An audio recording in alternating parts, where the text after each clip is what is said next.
Alright, today we're fixing a 2008 Toyota Camry.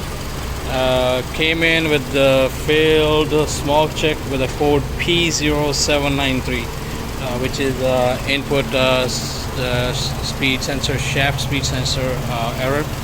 A lot of the mechanics, they do get confused because this vehicle comes with the two speed sensors.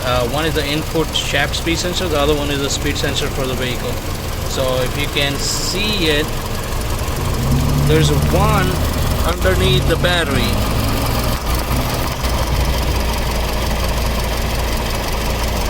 There's one right there, and then there's one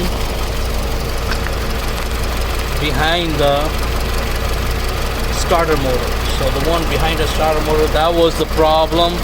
We replaced it, and now we're gonna make it ready for the smog.